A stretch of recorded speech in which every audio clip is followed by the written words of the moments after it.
ಒಂದೇ ಒಂದು ಸಣ್ಣ ಶಾರ್ಟ್ ಸರ್ಕ್ಯೂಟ್ ಇಡೀ ಬಿಲ್ಡಿಂಗ್ನ ಕರೆಂಟನ್ನೇ ಆಫ್ ಮಾಡಿಬಿಡಲ್ವಾ?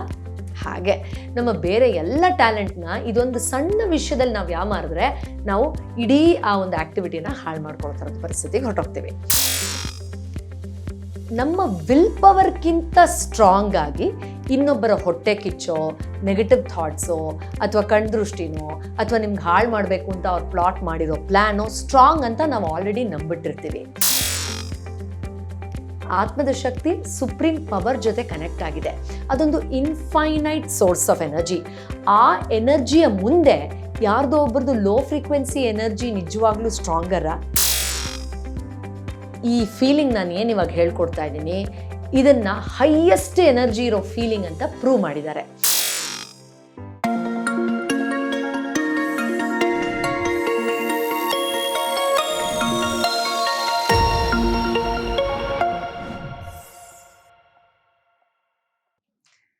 ನಮಸ್ಕಾರ, ನಾನು ಪೂರ್ವಿ ಜಯರಾಜ್. ನಾನು ಡಾಕ್ಟರ್ ಆಫ್ ಆಲ್ಟರ್ನೇಟಿವ್ ಮೆಡಿಸಿನ್ ಮತ್ತು ಡ್ರಗ್ಲೆಸ್ ಥೆರಪಿಸ್ಟ್. ಇವತ್ತು ನಾವು ಯಾಕೆ ಕೆಲವು ಸತಿ ಲೈಫಲ್ಲಿ ಫೇಲ್ ಆಗ್ತೀವಿ, ಎಷ್ಟೇ ಮೈಂಡನ್ನು ಟ್ರೈನ್ ಮಾಡಿಕೊಂಡ್ರು, ಪಾಸಿಟಿವ್ ಆಗಿ ಥಿಂಕ್ ಮಾಡಿದ್ರು, ಅಥವಾ ಈ ಸತಿ ಒಳ್ಳೇದಾಗ್ಬಿಡ್ಲಪ್ಪ, ನಾನು ಸಕ್ಸೀಡ್ ಆಗ್ಲಪ್ಪ ದೇವ್ರೆ ಅಂತ ದೇವ್ರಿಗೆ ಮೊರೆ ಹೋದ್ರೂ ಮತ್ತೆ ಮತ್ತೆ ಫೇಲ್ಯೂರ್ ಅನ್ನೋ ಬಿಟರ್ ಟೇಸ್ಟ್ ನಮಗೆ ಸಿಗ್ತಾ ಇರುತ್ತೆ.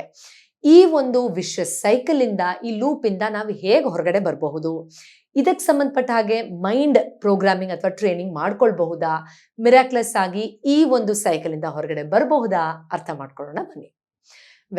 ನಾವು ಯಾವತ್ತಾದ್ರೂ ಲೈಫಲ್ಲಿ ಫೇಲ್ ಆದರೆ ಇಮ್ಮಿಡಿಯೇಟ್ ಆಗಿ ನಾವೆಲ್ಲರೂ ಮಾಡೋ ಕೆಲಸ ಏನು ಹೇಳಿ, ಕಂಫರ್ಟಬಲ್ ಆಗಿ ಬ್ಲೇಮ್ನ ಬೇರೆಯವ್ರ ಮೇಲೆ ಹಾಕ್ಬಿಡ್ತೀವಿ. ನಿನ್ನಿಂದ ಆಯಿತು, ಅವರಿಂದ ಆಯಿತು, ಅವ್ರು ನಂಗೆ ಆಪರ್ಚುನಿಟಿ ಕೊಡಲಿಲ್ಲ, ಅವ್ರು ಪಾರ್ಶಾಲಿಟಿ ಮಾಡಿಬಿಟ್ರು, ಇವ್ರು ನಂಗೆ ಸಪೋರ್ಟ್ ಮಾಡಲಿಲ್ಲ, ಅವ್ರು ನಂಗೆ ದುಡ್ಡು ಕೊಡಲಿಲ್ಲ, ಅಥವಾ ನಾನು ಒಳ್ಳೆ ಫ್ಯಾಮಿಲಿಲೇ ಹುಟ್ಟಿಲ್ಲ, ನಾನು ಕಂಡ್ರೆ ಯಾರಿಗೂ ಆಗಲ್ಲ. ಈ ಥರ ಆ ಕಂಫರ್ಟಲ್ಲಿ ನಾವಿರ್ತೀವಿ. ನಮ್ಮಲ್ಲಿ ಎಷ್ಟು ಜನ ತುಂಬ ಮುಕ್ತವಾಗಿ ಈಗೋನ ಬದಿಗಿಟ್ಟು ನನ್ನಿಂದೇನೆ ಆಯಿತು, ನಾನೇ ಕಾರಣ, ನಾನೇ ಈ ವಿಷಯನ ಲೈಟಾಗಿ ತೊಗೊಂಡೆ, ನಾನೇ ಪ್ರಿಕಾಷನ್ ತೊಗೊಳ್ಳಿಲ್ಲ, ನಾನೇ ಸ್ಮಾರ್ಟಾಗಿ ಯೋಚನೆ ಮಾಡಲಿಲ್ಲ, ನಾನೇ ತುಂಬ ಬೇಗ ಒಬ್ಬ ವ್ಯಕ್ತಿಯನ್ನು ನಂಬಿಟ್ಟೆ, ನಾನೇ ಯಾಮಾರ್ದೆ, ನಂದೇ ಸೋಂಬೇರಿತನ ಅಂತ ಹೇಳ್ತೀವಿ. ಖಂಡಿತ ಇಲ್ಲ ಅಲ್ವಾ? ಇನ್ಫ್ಯಾಕ್ಟ್ ಇದನ್ನ ಬೆರಳು ಮಾಡಿ ಬೇರೆಯವ್ರು ತೋರಿಸಿದ್ರು ಅವ್ರ ಮೇಲೆ ಕೋಪ ಮಾಡ್ಕೊಳ್ತೀವಿ ಹೊರತು, ಹೌದಲ್ವಾ, ನಾನೇ ಇದಕ್ಕೆ ಕಾರಣ ಅಂತ ಒಪ್ಕೊಳ್ಳಲ್ಲ ಫೇಲ್ಯೂರ್ನ ನಾವು. ಅದೇ ಸಕ್ಸಸ್ ಬಂದ ತಕ್ಷಣ ಎಲ್ಲರೂ ನಮ್ಗೆ ಹೆಲ್ಪ್ ಮಾಡಿರ್ತಾರೆ ಸಕ್ಸೀಡ್ ಆಗೋಕ್ಕೆ, ಬಟ್ ನನ್ನಿಂದ ಆಯಿತು ಅಂತ ನಾವು ಇದೇ ತಟ್ಕೊಂಡು ಫಸ್ಟ್ ನಮ್ಮ ಹೆಸರನ್ನ ಹೇಳ್ಬಿಡ್ತೀವಿ. ಹೌದಲ್ವಾ? ಎಸ್. ಇಲ್ಲಿ ಈ ಫೇಲ್ಯೂರ್ನ ಮೊದಲು ಒಂದು ಸ್ವಲ್ಪ ಡೀಟೇಲ್ ಆಗಿ ಅರ್ಥ ಮಾಡ್ಕೊಳ್ಬೇಕು. ಅದಕ್ಕೆ ನಮ್ಮ ಸ್ವಾಮಿ ವಿವೇಕಾನಂದ ಅವರು ಹೇಳ್ತಾರೆ, you are the only reason why you have failed ಅಂತ. ಅಂದರೆ ನಮ್ಮ ಸೋಲಿಗೆ ನಾವೇ ಕಾರಣ ಅನ್ನೋದನ್ನ ಮೊದಲು ನಾವು ಆಕ್ಸೆಪ್ಟ್ ಮಾಡೋದನ್ನ ಕಲಿಬೇಕು. ಇನ್ನು ಯಾಕೆ ನಾವು ಕೆಲವು ಸತಿ ತುಂಬ ಸ್ಮಾರ್ಟಾಗಿ ಯೋಚನೆ ಮಾಡಿದ್ರು, ಲಾಸ್ಟ್ ಟೈಮ್ ನಾನು ಹೀಗೆ ಯಾಮಾರ್ದೆ, ಅಥವಾ ಸೋತ್ ಹೋದೆ, ಅಥವಾ ಫೇಲ್ ಆದೆ, ಈ ಸರಿ ಮಾತ್ರ ಅಟ್ ಎನಿ ಕಾಸ್ಟ್ ನಾನು ಇದರಲ್ಲಿ ಎಡುವಲ್ಲ ಅಂತ ಮೈಂಡನ್ನ ಸ್ಟ್ರಾಂಗ್ ಆಗಿ ಇಟ್ಕೊಂಡ್ರು ಮತ್ತೆ ಎಡುತ್ತೀವಿ ಅನ್ನೋಕೆ ಕೆಲವೊಂದು ಪ್ರಮುಖ ಕಾರಣಗಳನ್ನ ನಾನು ಹೇಳ್ತಾ ಹೋಗ್ತೀನಿ. ಇದೆಲ್ಲ ತುಂಬ ಚಿಕ್ಕದಾದ್ರೂ ತುಂಬ ಮ್ಯಾಸಿವ್ ಅಥವಾ ತುಂಬ ಇಂಪಾರ್ಟೆಂಟ್ ಆಗಿ ನಮ್ಮ ಲೈಫನ್ನು ಇನ್ಫ್ಲುಯೆನ್ಸ್ ಮಾಡುತ್ತೆ. ಅಂದರೆ ಒಂದೇ ಒಂದು ಸಣ್ಣ ಶಾರ್ಟ್ ಸರ್ಕ್ಯೂಟ್ ಇಡೀ ಬಿಲ್ಡಿಂಗ್ನ ಕರೆಂಟನ್ನೇ ಆಫ್ ಮಾಡಿಬಿಡಲ್ವಾ? ಹಾಗೆ ನಮ್ಮ ಬೇರೆ ಎಲ್ಲ ಟ್ಯಾಲೆಂಟ್ನ ಇದೊಂದು ಸಣ್ಣ ವಿಷಯದಲ್ಲಿ ನಾವು ಯಾಮಾರಿದ್ರೆ ನಾವು ಇಡೀ ಆ ಒಂದು ಆಕ್ಟಿವಿಟಿನ ಹಾಳು ಮಾಡ್ಕೊಳ್ತಾರದ ಪರಿಸ್ಥಿತಿಗೆ ಹೊರಟೋಗ್ತೀವಿ. ತುಂಬ ಇಂಪಾರ್ಟೆಂಟ್. ಮೊದಲನೇದಾಗಿ, ಈಗ ನಮ್ಮ ಪೇಷಂಟ್ಗಳು ಅಷ್ಟೇ ಕ್ಲಿನಿಕಲ್ಲಿ ಬಂದಾಗ ನೀವು ಚಿಕಿತ್ಸೆಯಿಂದ ಈ ಸಮಸ್ಯೆಯಿಂದ ಹೊರಗಡೆ ಬರ್ತೀರಾ ಅಂತಂದರೆ, ಬರಲೇಬೇಕು ಮೇಡಮ್, ಬರಬೇಕಂತ ನಂಗೆ ತುಂಬ ಇಷ್ಟ ಇದೆ, ನಾನು ಇದರಲ್ಲಿ ಗೆಲ್ಲೇಬೇಕು ಅಂತ ನಂಗೆ ಡೆಸ್ಪಿರೇಷನ್ ಇದೆ ಅಂತ ಹೇಳ್ತಾರೆ. ಅದೇ ನಾವು ನಿಮ್ಗೆ ಅನ್ಸುತ್ತಾ ನೀವು ಇದರಿಂದ ಹೊರಗಡೆ ಬಂದೇ ಬರ್ತೀರಾ ಅನ್ನೋ ಬಿಲೀಫ್ ಇದೆಯಾ, ನಂಬಿಕೆ ಇದೆಯಾ ಅನ್ನೋ ಪ್ರಶ್ನೆ ಕೇಳಿದಾಗ ಒಂದು ಸ್ವಲ್ಪ ಹೊತ್ತು ಯೋಚನೆ ಮಾಡ್ತಾರೆ. ಎಷ್ಟೋ ಜನ, ಇಲ್ಲ ನಾನು ತುಂಬ ವರ್ಷ ಸಫರ್ ಮಾಡಿದ್ದೀನಿ, ಎಷ್ಟೋ ಪ್ರಯತ್ನ ಪಟ್ಟಿದ್ದೀನಿ, ಇಲ್ಲ I am two week for it now, ಇಲ್ಲ ನನ್ಗನ್ಸುತ್ತೆ ನಂಗೆ ಈಗ ಟೈಮ್ ಚೆನ್ನಾಗಿಲ್ಲ, ಆಗಲ್ಲ ಅಂತ ಹೇಳ್ತಾರೆ. ಅಂದರೆ ಇಲ್ಲಿ ಒಂದು ಥಿನ್ ಲೈನ್ ಆಫ್ ಡಿಫ್ರೆನ್ಸ್ ಇದೆ, ದಯವಿಟ್ಟು ಗಮನಿಸಿ. ನಾನು ಚೆನ್ನಾಗಿ ಆಗಬೇಕು ಅಥವಾ ಗೆಲ್ಲಬೇಕು ಅನ್ನೋದಕ್ಕೂ ಗೆಲ್ತೀನಿ ಅಂತ ಅನ್ನೋದಕ್ಕೂ ತುಂಬ ವ್ಯತ್ಯಾಸ ಇದೆ. ನಾವು ಏನಪ್ಪ ಆಗ್ತೀವಿ ಲೈಫಲ್ಲಿ ಅಂದರೆ, ನಮ್ಮ ಬಿಲೀಫ್ ಹೇಗಿದೆಯೋ ಅದೇ ಆಗ್ತೀವಿ. ನಮ್ಮ ಬಿಲೀಫನ್ನು ಹೊರತುಪಟ್ಟು ನಾವು ಬೇರೆ ಏನೂ ಆಗಲ್ಲ. ನಮ್ಮೆಲ್ರಿಗೂ ಆಸೆ ಇದೆ ರೀ, ಚೆನ್ನಾಗಾಗಬೇಕು, ಮುಂದೆ ಬರಬೇಕು, ಉದ್ಧಾರ ಆಗಬೇಕು ಅಂತ. ಬಟ್ ನಮ್ಮೆಲ್ರಿಗೂ ನಮ್ಮ ಮೇಲೆ ನಮಗೆ ನಂಬಿಕೆ ಇದೆಯಾ?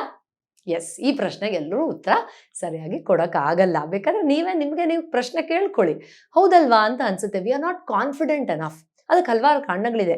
ಈ ಸಂಚಿಕೆಯಲ್ಲಿ ಸ್ವಲ್ಪ ಬರುವ ಸಂಚಿಕೆಗಳಲ್ಲಿ ನಾನು ಸ್ವಲ್ಪ ಅದ್ರ ಬಗ್ಗೆ ಹೇಳ್ತೀನಿ. ಆದ್ರಿಂದ ನಮಗೆ ನಮ್ಮ ಒಂದು ಬಿಲೀಫ್ ಸಿಸ್ಟಮ್ ತುಂಬಾ ಮುಖ್ಯ. ನನಗೆ ಎಲ್ಲರ ತರ ಭಗವಂತ ಕೈಕಾಲು ಕೊಟ್ಟಿದ್ದಾನೆ, ಫೆಸಿಲಿಟಿ ಕೊಟ್ಟಿದ್ದಾನೆ, ಬುದ್ಧಿವಂತಿಕೆ ಕೊಟ್ಟಿದ್ದಾನೆ, ಭಾರತ ದೇಶದಂತ ಪುಣ್ಯ ಭೂಮಿಯಲ್ಲಿ ಹುಟ್ಟಿದೀವಿ, ಅಥವಾ ಈ ಎಲ್ಲ ಸೌಲಭ್ಯಗಳಿದೆ, ಮತ್ ಯಾಕಾಗಲ್ಲ? ಈ ತರ ಎಷ್ಟೋ ರೀತಿಯಲ್ಲಿ ಪಾಸಿಟಿವ್ ಆಗಿ ಯೋಚನೆ ಮಾಡಿ as I can do it ಅನ್ನುವಂತಹ ಒಂದು ಬಿಲೀಫ್ ಸಿಸ್ಟಮ್ನ ನಾವು ಡೆವಲಪ್ ಮಾಡ್ಕೊಳ್ಬೇಕು. ಇನ್ನು ಎರಡನೇದು ತುಂಬಾ ಮುಖ್ಯ. ನಾನು ತುಂಬಾ ಜನ ಕ್ಲೈಂಟ್ಸ್ ಅಲ್ಲಿ, ಪೇಷಂಟ್ಗಳಲ್ಲಿ ಈ ಒಂದು ವೀಕ್ನೆಸ್ನ ನೋಡಿದ್ದೀನಿ. ಅದರಿಂದ ದಯವಿಟ್ಟು ಗಮನಿಸಿ ಇದನ್ನ. ಇಲ್ಲಿ ನಮ್ಮ ವಿಲ್ ಪವರ್ಗಿಂತ ಸ್ಟ್ರಾಂಗ್ ಆಗಿ ಇನ್ನೊಬ್ಬರ ಹೊಟ್ಟೆ ಕಿಚ್ಚೋ, ನೆಗೆಟಿವ್ ಥಾಟ್ಸೋ, ಅಥವಾ ಕಣ್ದೃಷ್ಟಿನೋ, ಅಥವಾ ನಿಮ್ಗೆ ಹಾಳು ಮಾಡಬೇಕು ಅಂತ ಅವ್ರು ಪ್ಲಾಟ್ ಮಾಡಿರೋ ಪ್ಲಾನೋ ಸ್ಟ್ರಾಂಗ್ ಅಂತ ನಾವು ಆಲ್ರೆಡಿ ನಂಬಿಟ್ಟಿರ್ತೀವಿ. ಇದನ್ನ ನಾವೆಲ್ಲ ಒಪ್ಕೊಳ್ಳಲ್ಲ. ಬಟ್ ನಮ್ಮೆಲ್ರಿಗೂ ಎಲ್ಲೋ ಒಂದು ಕಡೆ ಒಳಗಡೆ ಭಯ ಇರುತ್ತೆ. ಅಂದ್ರೆ ಅವ್ರಿಗೆ ನಾನು ಕಂಡ್ರೆ, ಅಂದ್ರೆ ನಾನಿಲ್ಲಿ ಅವರ ನೆಗೆಟಿವಿಟಿ ನಿಮ್ಮನ್ನ ಇನ್ಫ್ಲುಯೆನ್ಸೇ ಮಾಡಲ್ಲ ಅಂತ ಹೇಳ್ತಿಲ್ಲ, ನಿಮ್ಮ ನಂಬಿಕೆನ ಎಲ್ಲಿ ಇನ್ವೆಸ್ಟ್ ಮಾಡ್ತೀರಾ ಅಂತ ಪ್ರಶ್ನೆ ಕೇಳ್ತಾ ಇದ್ದೀನಿ. ಇದಕ್ಕೆ ನೀವೇ ಉತ್ತರ ಹುಡ್ಕೊಳ್ಬೇಕು. ಅಂದ್ರೆ ಈಗ ಅವ್ರು ನನಗೆ ಈ ತರ ಯೋಚನೆ ಮಾಡ್ತಾ ಇರೋದ್ರಿಂದ ಅವ್ರದ್ದು ಒಂದು ನೆಗೆಟಿವ್ ಇಂಟೆನ್ಷನ್ನೇ ಸಕ್ಸೀಡ್ ಆಗುತ್ತೆ. ನಾನು ಎಷ್ಟು ಹಾರ್ಡ್ ವರ್ಕ್ ಹಾಕಿದ್ರು ಸರಿ ಹೋಗಲ್ಲ. ಇವ್ರು ನಂಗೆ ಪಾರ್ಶಾಲಿಟಿ ಮಾಡ್ತಾ ಇರೋದ್ರಿಂದ ನಾನು ಎಷ್ಟು ಕೆಲಸ ಮಾಡಿದ್ರು ವೇಸ್ಟೇ, ಇಲ್ಲಿ ಸರಿ ಹೋಗಲ್ಲ, ಈ ತರ. ಅಥವಾ ಕೆಲವು ಸತಿ ನೆಗೆಟಿವ್ ಫೀಲಿಂಗ್, ಅಂದ್ರೆ ಈ ವ್ಯಕ್ತಿ ನನ್ನ ಬಗ್ಗೆ ಜಲೆಸ್ ಇದ್ದಾರೆ, ಅಥವಾ ನಂಗೆ ಶಾಪ ಹಾಕ್ತಾ ಇದ್ದಾರೆ, ಅಥವಾ ಅವರು ನಾನು ಚೆನ್ನಾಗಿ ಆಗ್ಬಾರ್ದು ಅಂತ ಕೂತ್ಕೊಂಡು ನನ್ನ ಬಗ್ಗೆ ನೆಗೆಟಿವ್ ಆಗಿ ಥಾಟ್ಸ್ ಕ್ರಿಯೇಟ್ ಮಾಡ್ತಾರೆ. ಈ ಥರದ್ದು ನನ್ನ ಒಳಗಡೆ ಇರುವಂತಹ ಆ ಡಿವೈನ್ ವಿಲ್ ಪವರ್ಗಿಂತ ಸ್ಟ್ರಾಂಗರ್ ಅಂತ ಅನ್ಫಾರ್ಚುನೇಟ್ಲಿ ನಾವು ನಂಬಿಡ್ತೀವಿ. ಆದ್ರಿಂದ ನಾವು ತುಂಬಾ ಬೇಗ ಫೇಲ್ ಆಗಕ್ಕೆ ರೆಡಿ ಆಗ್ಬಿಡ್ತೀವಿ. ನೋಡಿ ವೀಕ್ಷಕರೇ, ಒಂದು ಅರ್ಥ ಮಾಡ್ಕೊಳ್ಬೇಕು ನಾವು. ನಮ್ಮ ವಿಲ್ ಪವರ್ ನಮ್ಮ ಆತ್ಮದ ಒಂದು ಶಕ್ತಿಯ ಒಂದು ಗುಣ. ಅಂದ್ರೆ ಆತ್ಮದ ಶಕ್ತಿ ಸುಪ್ರೀಂ ಪವರ್ ಜೊತೆ ಕನೆಕ್ಟ್ ಆಗಿದೆ. ಅದೊಂದು ಇನ್ಫೈನೈಟ್ ಸೋರ್ಸ್ ಆಫ್ ಎನರ್ಜಿ. ಆ ಎನರ್ಜಿಯ ಮುಂದೆ ಯಾರ್ದೋ ಒಬ್ಬರದು ಲೋ ಫ್ರೀಕ್ವೆನ್ಸಿ ಎನರ್ಜಿ ನಿಜವಾಗ್ಲೂ ಸ್ಟ್ರಾಂಗರ? ಹೌದು, ಆಗಬಹುದು. ಯಾವಾಗ ಗೊತ್ತಾ? ನೀವು ಅದಕ್ಕೆ ಜಾಗ ಮಾಡಿಕೊಟ್ರೆ. ಆದ್ರಿಂದ ನಿಮ್ಮ ವಿಲ್ ಪವರ್ ಮೇಲೆ ನೀವು ಹೆಚ್ಚಿಗೆ ನಂಬಿಕೆಯನ್ನ ಬೇರೆಯವ್ರದ್ದು ಯಾರ್ದೋ ಅಡೆತಡೆ ಅಥವಾ ಹೊಟ್ಟೆ ಕಿಚ್ಚು ಅಥವಾ ನೆಗೆಟಿವಿಟಿಗಿಂತ ಹೆಚ್ಚು ನೀವು ಬಿಲೀವ್ ಮಾಡಬೇಕು. ಇದು ತುಂಬಾನೇ ಮುಖ್ಯವಾದದ್ದು. ಇನ್ನು ಇದೊಂದು ತುಂಬಾ ಟ್ರಿಕಿ ಸೆಂಟೆನ್ಸ್, ನೀವು ಅರ್ಥ ಮಾಡ್ಕೊಳ್ಬೇಕು. We fail because we are fearful about failure ಅಂತ ಹೇಳ್ತೀವಿ. ನಾವು ಯಾಕೆ ಸೋತೋಗ್ತೀವಿ ಅಂದ್ರೆ ನಮಗೆ ಸೋಲಿನ ಬಗ್ಗೆ ವಿಪರೀತವಾದ ಭಯ ಇದೆ ಅಂತ. ಒಂದು ಉದಾಹರಣೆ ಕೊಡ್ತೀನಿ. ಇದು ನನ್ನ ಪೇಷಂಟ್ ಒಬ್ರು ತಮಾಷೆಗೆ ಹೇಳ್ತಾ ಇದ್ರು. ಇನ್ಫ್ಯಾಕ್ಟ್, ಮೇಡಮ್, ನನ್ನ ಪ್ರೆಗ್ನೆನ್ಸಿಲಿ ನನ್ನ ಮಗುಗೆ ನಂತರ ಮೂಗ್ ದಪ್ಪ ಬರಬಾರ್ದು ಅಂತ 9 ತಿಂಗಳು ಅನ್ಕೊಳ್ತಾ ಇದ್ದೆ. ನೋಡಿದ್ರೆ ಬೇರೆದೆಲ್ಲ ನೆಟ್ಟಿಗೆ ಬಂದಿದೆ, ಅದಕ್ಕೆ ನಂಗೆ ಇಷ್ಟದ ಪ್ರಕಾರ ಮೂಗ್ ಮಾತ್ರ ದಪ್ಪನೇ ಬಂದಿದೆ ಅಂತ. ಸೊ ನಾವೀಗ ಫಾರ್ ಎಕ್ಸಾಂಪಲ್, ಈಗ ಆನೆಗಳಲ್ಲಿ ಬೇರೆ ಬೇರೆ ಬಣ್ಣ, ಆದ್ರೆ ನೀಲಿ ಬಣ್ಣದ ಆನೆಯನ್ನ ಮಾತ್ರ ಯೋಚನೆ ಮಾಡಬೇಡಿ ಅಂತ ನಾನು ಹೇಳಿದ್ರೆ ಠಕ್ ಅಂತ ನಿಮ್ಮ ಮೈಂಡ್ ಫಸ್ಟ್ ನೀಲಿ ಬಣ್ಣದ ಆನೆಯನ್ನೇ ನೋಡುತ್ತೆ ಅಲ್ವಾ? ಆ ಥರನೇ ನಮ್ಮ ಮನಸ್ಸು, ಅಯ್ಯೋ ನಂಗೆ ಫೇಲ್ಯೂರ್ ಬೇಡ, ನಾನು ಸೋಲ್ಬಾರ್ದು, ನಾನು ಸೋತೋಗ್ಬಿಟ್ರೆ ನಂಗೆ ಸೋಲು ಅಂದರೆ ಭಯ, ಅಯ್ಯೋ ಹಾಗೆ ಹೀಗೆ ಅಂತ ನೆಗೆಟಿವ್ ಔಟ್ಕಮ್ ಬಗ್ಗೆ ತುಂಬ ಯೋಚನೆ ಮಾಡ್ತಾ ಇದ್ರೆ ನಿಮ್ಮ ಸಬ್ ಕಾನ್ಷಿಯಸ್ ಮೈಂಡಿಗೆ ಇದು ಒಳ್ಳೇದು ಕೆಟ್ಟದು ಅನ್ನೋ ಡಿಫ್ರೆನ್ಸ್ ಗೊತ್ತಾಗಲ್ಲ. ಅದ್ರ ಬಗ್ಗೆ ಇನ್ನೂ ಡೀಟೇಲ್ ಆಗಿ ಬರುವ ಸಂಚಿಕೆಗಳಲ್ಲಿ ಹೇಳ್ತೀನಿ ಹೇಗೆ ಸಬ್ ಕಾನ್ಷಿಯಸ್ ಮೈಂಡ್ ವರ್ಕ್ ಆಗುತ್ತೆ ಅಂತ. ಅದು ಯಾವುದನ್ನು ನೀವು ಹೆಚ್ಚು ಕಾಂಟಂಪ್ಲೇಟ್ ಮಾಡ್ತಿರ್ತೀರೋ, ಥಿಂಕ್ ಮಾಡ್ತಾ ಇರ್ತೀರೋ, ಅಲ್ಲೇ ಹೋಗಿ ಹುಕ್ ಆಗುತ್ತೆ. ಆದ್ರಿಂದ ನಿಮ್ಗೆ ಏನು ಬೇಕು ಅದನ್ನೇ ಹೆಚ್ಚು ಯೋಚನೆ ಮಾಡಿ. ಏನು ಬೇಡ ಅನ್ನೋ ಫಿಯರ್ಗಿಂತ ಏನು ಬೇಕು, ಅದಕ್ಕೆ ಏನು ತಯಾರಿ ಮಾಡ್ಕೊಳ್ಬೇಕು ಅದ್ರ ಬಗ್ಗೆ ಹೆಚ್ಚು ಯೋಚನೆ ಮಾಡಿ. ಓಕೆ, ಇನ್ನು ಸಣ್ಣ ಪುಟ್ಟ ವಿಷಯಗಳಿದೆ, ಇದು ಕೂಡ ತುಂಬ ಶುಲ್ಕ ಅಂತ ನಾವು ನೆಗ್ಲೆಕ್ಟ್ ಮಾಡಿಬಿಡ್ತೀವಿ. ಬಟ್ ನಿಮಗೆ ಗೊತ್ತಾ, ಅಮೆರಿಕಾದಂತಹ ದೇಶಗಳಲ್ಲಿ ಎಷ್ಟೋ ರಿಸರ್ಚ್ಗಳನ್ನು ಮಾಡಿದ್ದಾರೆ. ಯಾರು ತುಂಬ ನ್ಯಾಗಿಂಗ್ ಮಾಡ್ತಾರೋ, ಕಂಪ್ಲೇಂಟ್ ಮಾಡ್ತಾರೋ, ಯಾವಾಗಲೂ ಟಾಂಟ್ ಮಾಡ್ತಾರೋ, ಬೇರೆಯವ್ರ ಬಗ್ಗೆ ಯಾವಾಗಲೂ ಹಾಗೆ ಹೀಗೆ ಅಂತ ಗಾಸಿಪ್ ಮಾಡಿ ಯಾವಾಗಲೂ ಎನರ್ಜಿ ಲೋ ಇರೋ ಸ್ಟೇಟ್ಮೆಂಟ್ಗಳನ್ನು ಮಾಡ್ತಾ ಇರ್ತಾರೋ, ಅವ್ರ ಬ್ರೇನಲ್ಲೂ ಕೂಡ ಎನರ್ಜಿ ಅಷ್ಟೇ ಲೋ ಇರುತ್ತೆ ಅಂತ. ಇದನ್ನೆಲ್ಲ ತುಂಬ ಲೈಟಾಗಿ ತೊಗೊಂಡ್ಬಿಡ್ತೀವಿ ನಾವು. ಆಮೇಲೆ ಬ್ಯಾಡ್ ಲಕ್ಕು, ನಾನು ಅನ್ಲಕ್ಕಿ, ಅಯ್ಯೋ ನನ್ಗೇನು ಸರಿ ಹೋಗಲ್ಲ ಅಂತ ಅನ್ಕೊಳ್ತೀವಿ. ಅವ್ರ ಜೊತೆ ನಾವು 1-2 ದಿನ ಇದ್ರೆ, ಅದೇ ಹೇಳ್ತಾರಲ್ಲ, ದೂರದಿಂದ ಅಯ್ಯೋ ಪಾಪ ಅನ್ಸುತ್ತೆ. ಅವ್ರ ಹತ್ರ ಹೋಗಿ 2 ದಿನ ಇದ್ರೆ ಗೊತ್ತಾಗುತ್ತೆ, ಅಯ್ಯೋ ನೀವು ಯಾವಾಗಲೂ ಇಷ್ಟು ಕಂಪ್ಲೇಂಟ್ ಮಾಡ್ತೀರ ಲೈಫ್ ಬಗ್ಗೆ, ನಿಮ್ಗೆ ಹೇಗ್ರಿ ಸಕ್ಸಸ್ ಬರಕ್ ಸಾಧ್ಯ ಅಂತ ನಮ್ಗೆ ಅವಾಗ ಗೊತ್ತಾಗುತ್ತೆ. ಆದ್ರಿಂದ ಹೀಗೆ ಹಾಗೆ ಗೊಣಗೋದು ಅಂತೀವಿ ನಾವು ಕನ್ನಡದಲ್ಲಿ ಅಲ್ವಾ, ಅದನ್ನ ಮಾಡದೆ ಸ್ವಲ್ಪ ಅಪ್ರಿಸಿಯೇಷನ್ನ ನಾವು ಇನ್ಕ್ಲೂಡ್ ಮಾಡ್ಕೊಳ್ಬೇಕು.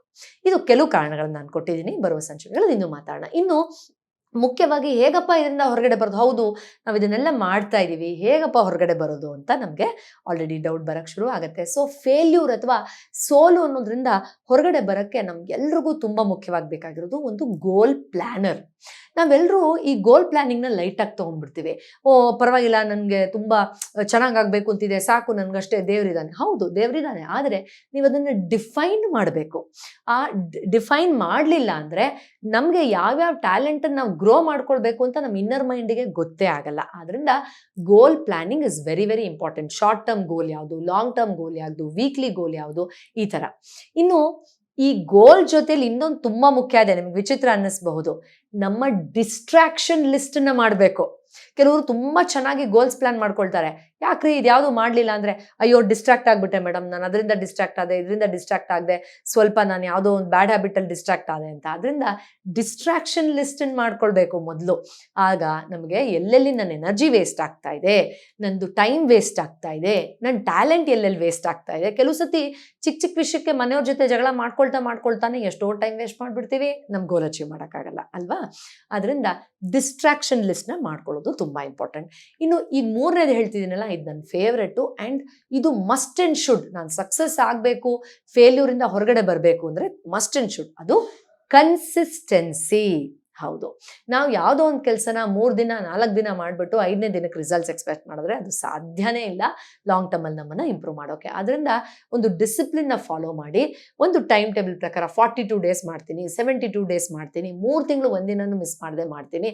ಈ ಥರ ನಮಗೆ ನಾವೇ ಒಂದು ವಿಲ್ ಪವರ್ನ ಬೂಸ್ಟ್ ಮಾಡುವಂಥ ಕನ್ಸಿಸ್ಟೆನ್ಸಿಯ ಪ್ಲ್ಯಾನ್ನ ಹಾಕ್ಕೊಂಡು ಅಪ್ರಿಸಿಯೇಷನ್ ಮಾಡ್ತಾ, ಕನ್ಸಿಸ್ಟೆನ್ಸಿನ ಫಾಲೋ ಮಾಡ್ತಾ ಮುಂದಕ್ಕೆ ಹೋಗೋದು ತುಂಬ ಮುಖ್ಯ. ಇನ್ನೊಂದು, ಆ್ಯಸ್ ಅ ಥೆರಪಿಸ್ಟ್ ಒಂದು ಪರ್ಸನಲ್ ನೋಟಲ್ಲಿ ಹೇಳ್ತೀನಿ, ಇದನ್ನು ನಾನು ತುಂಬ ಜನ ಪೇಷಂಟ್ಗಳಲ್ಲಿ ಯಾಕಪ್ಪ ಇವ್ರು ಈ ಥರ ಮಾಡ್ತಾರೆ ಅಂತ ನಮ್ಗೆ ಅನಿಸುತ್ತೆ.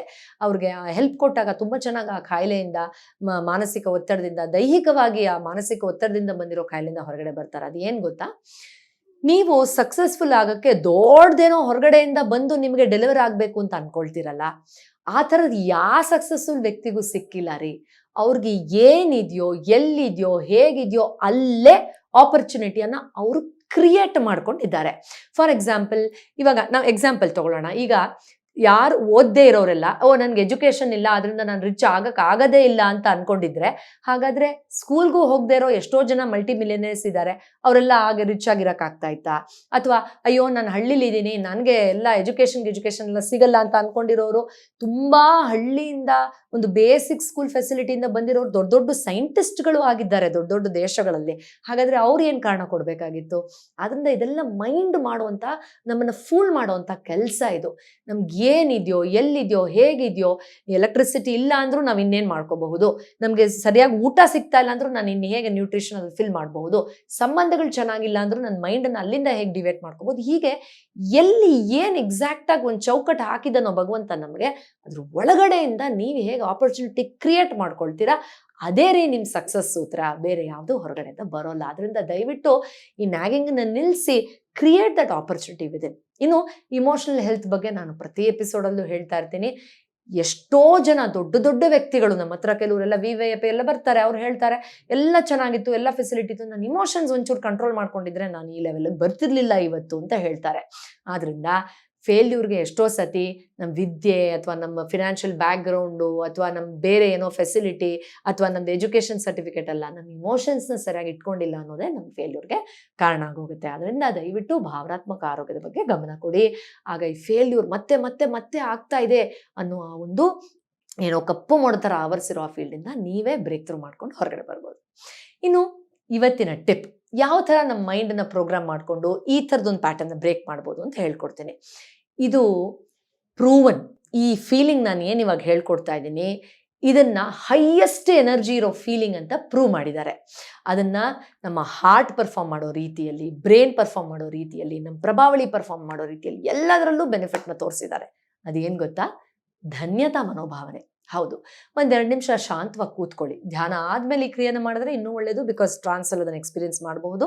ರಿಲ್ಯಾಕ್ಸ್ಡ್ ಆಗಿರೋ ಸ್ಥಿತಿಯಲ್ಲಿ ಕೂತ್ಕೊಳ್ಳೋ ಪ್ರಯತ್ನವನ್ನು ಮಾಡಿ, ಯಾವ ಸುಂದರವಾದ ವಿಷಯಗಳಿಗೆ ನಿಮ್ಮ ಹೃದಯ ಧನ್ಯವಾದವನ್ನು ಸಲ್ಲಿಸಬಹುದು ಯೋಚನೆ ಮಾಡಿ. ಅಸಂಖ್ಯಾತ ವಿಷಯಗಳಿರುತ್ತೆ.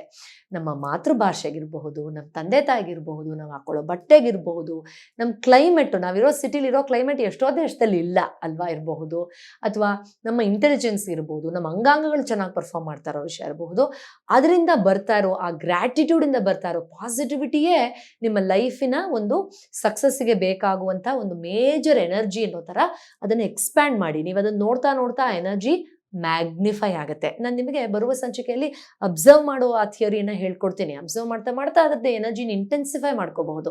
ಅದೇ ಥರ ಒಳ್ಳೊಳ್ಳೆ ವಿಷಯ, ಅದು ತುಂಬ ಚಿಕ್ಕದಾಗಿದ್ರೂ ಪರವಾಗಿಲ್ಲ. ನಮ್ಮ ಮನೇಲಿ 4 ಗಿಡ ಇದೆ, ಅಯ್ಯೋ 4 ಗಿಡ ಇದೆಯಲ್ಲ ನಮ್ಮ ಮನೇಲಿ, ಅದ್ರ ಜೊತೆ ನಾನು ಇಂಟ್ರಾಕ್ಟ್ ಮಾಡ್ಬೋದಲ್ಲ, ಎಷ್ಟು ಖುಷಿ ಇದೆಯಲ್ಲ ಅಂತ ಅದನ್ನ ಆ ಗ್ರಾಟಿಟ್ಯೂಡ್ನ ಎಕ್ಸ್ಪ್ಯಾಂಡ್ ಮಾಡ್ತಾ ಮಾಡ್ತಾ ನೀವು ನೇಚರಿನ ಮ್ಯಾಸಿವ್ ಎನರ್ಜಿ ಜೊತೆ ಕನೆಕ್ಟ್ ಆಗ್ತೀರಾ.